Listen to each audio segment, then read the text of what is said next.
The sound of gunfire and grenades is a sort of chaos that I've been generally familiar with. That's back in my army days. But the chaos which I'm going through right now in my brain, standing in front of this amazing audience, I'm just freezing up. It's a bit strange. I'm not sure as to why this is, with the fiasco which happened with me right now, the chaos which happened with me right now, coming on stage and my mic goes blank. But not to worry. I'm not nervous. It's just my system getting rebooted. So while my system gets rebooted, let me ask you all a quick question to think of. When was the last time you all felt something real about yourself?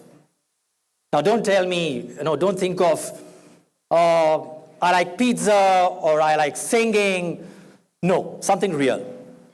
Something which made you go, oh wow, is that who I am?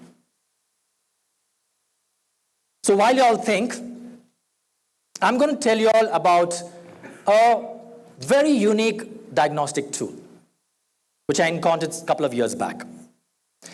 Not to worry, it doesn't need a lab, it doesn't cost money, and it reveals more truth about who you are than any personality test can. So here's my idea. Now, chaos isn't the opposite of information. It is the purest form of it. Your brain is a prediction machine, and disorder is the thing that forces it to reveal your source code. So in 1948, Claude Shannon proved something revolutionary. The more unpredictable something is, the more information it contains. Interestingly, life works the same way. When life is predictable, you wake up, you go to school, if you're working, you go to office, you eat, you sleep. Some people are lucky to have an afternoon nap. I can see some of you all smiling with afternoon nap. But again, you repeat that, right? Basically, you're an autopilot. And there's zero signal transmitting between your brain. Just noise about who you are or who you've been told you are. Nothing great. But introduce chaos.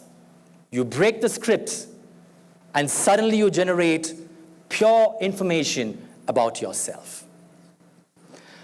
So as someone who's had quite an eventful life, I've realized that chaos forces you to come face to face with your true self.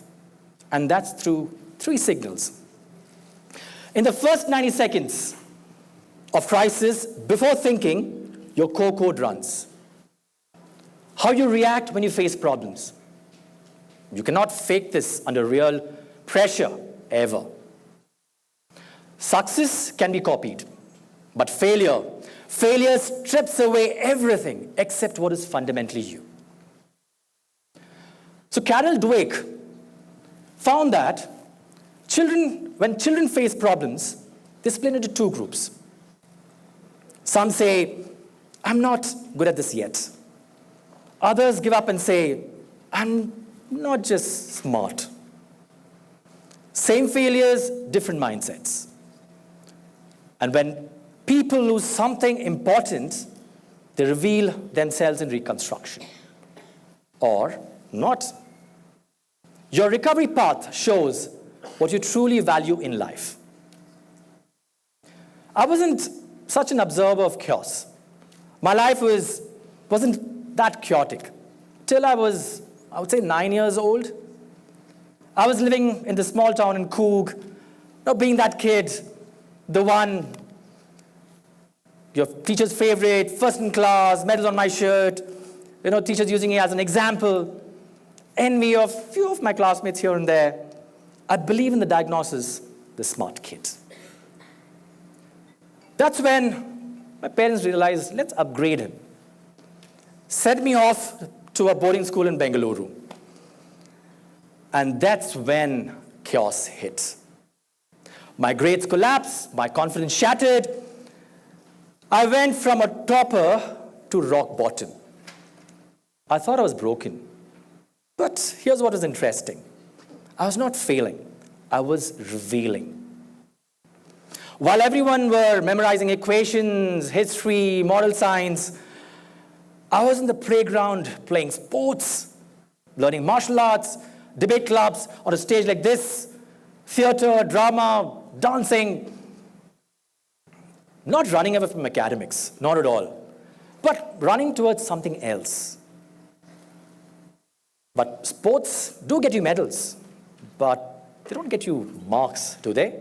Of course, if you make it to premium clubs, nationals, international, you can make a living out of it.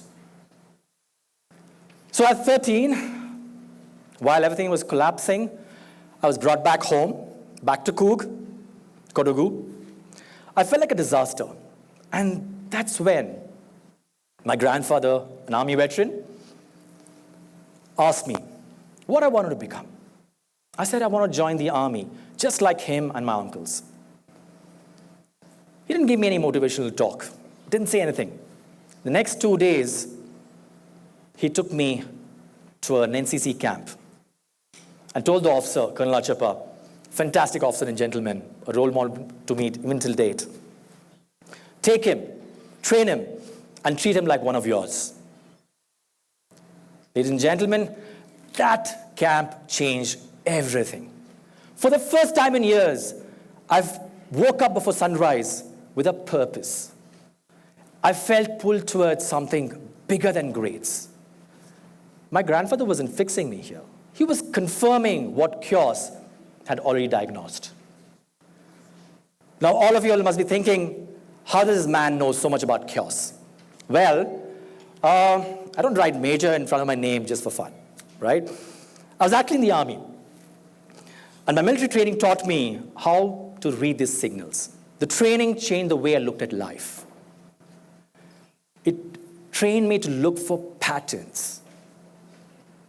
Military training was not a cakewalk. In the academy as a gentleman cadet, what do? They break you completely, mentally, physically, emotionally, and then they rebuild you. Not to create anything new, but to reveal what was always there in me. Military training taught me a lot. Boy, was it tough? Of course it was tough. It was not easy at all.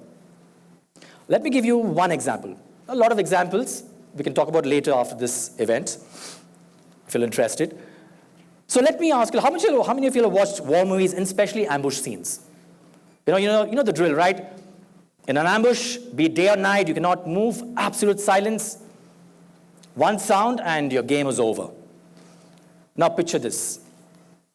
Northern Kashmir, a real ambush scenario, high stakes. We had 100% information, waiting for terrorists to cross our area. Total silence. And that's when my stomach decided to perform a full-scale orchestra. God knows what I'd eaten before the mission, but not to worry. Today I had curd rice before coming here. I was cautious. So imagine this, complete silence, highly trained soldiers, high stakes involved, and one man, me fighting my own personal battle with my digestive system. Now, many of you, unless I know some officers are here who have just met. Others, I know you've not been in a battlefield, but definitely in Bangalore traffic. Bumper to bumper traffic, zero movement, your bladder on code red, and stomach launching a concert and shouting, Mayday, Mayday, Mayday. I'm sure you'll imagine this. And Google Maps with supreme confidence saying, you will reach in 3 minutes. What a scene. At that moment, trust me, you and I were almost fighting a similar battle, I would say, with our own personal problems. Now, in training, I encountered many challenges, but not exactly chaos, that I've faced later during my posting. Siachen Glacier, world's highest battlefield, 19,600 feet, minus 60 degrees Celsius, 40% less oxygen sea level. So during a winter patrol, I contracted frostbites on both my hands. My fingers from yellow started turning black within a few hours, literally dry in pain. And you know what was fascinating? My brain didn't panic. It calculated. My fingers were waiting to be chopped off in a couple of hours, and my brain was calculating. And what was it calculating? Can a helicopter land? No, there again, one more chaos. No, the weather's too bad. Can my troops carry me down to the base? Yes, of course. Who's the strongest? Which route had the fewest obstacles? Mental resource, 80% survival, immediate survival, and 20% long-term planning. Now, I didn't choose this. The chaos forced my system to reveal itself. My troops carried me down all the way through crevices and ice walls. The 6-day climb, they did it within a day, within 10 or 11 hours, I would say. Now, when I was getting evacuated and recovering the hospital, my fingers wrapped, I had time to think. And I kept asking myself, why did my brain respond that way? Why calculating instead of panic? Turns out there's actual neuroscience behind this. Richard TEDxVSA and Lawrence Calhoun studied people who faced extreme adversity. The ones who grew the most weren't the toughest. They're the ones who were paying attention. They treated disorder as information, not just something to survive on. They read the diagnostic report. There's a concept in neuroscience called the prediction error. It's the gap between your brain, what your brain expected, and what actually happened to you. Small gaps are ignored, but massive ones, those force deep learning. That's why stability teaches you nothing new, but chaos rewrites your code. And so, that's how you run your own diagnosis. You don't need a frostbite or a glacier. You just need enough unpredictability to force your real systems online. Let me help you all with something. All right? I'll give you 3 methods. Let's take one, public failure challenge. Pick something you're terrible at. Commit publicly for 30 days. Not more than that's enough. 30 days is enough. Rock climbing if you're scared of heights. Public speaking, if you're shy, come on a stage like this. Probably theater, drama. Cooking, if you're burnt Maggie. I'm sure some of you all have burnt Maggie when you started cooking. I have, a long time back, but I'm a good cook now, not to worry. Tell people about it, post about it, but do not quit. Next, let's try a role swap. Once a month, spend a full day in a completely unfamiliar area.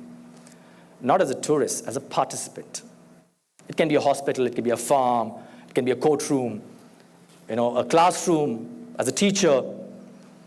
Shadow someone who you know nothing about. Your brain's predictions will constantly fail.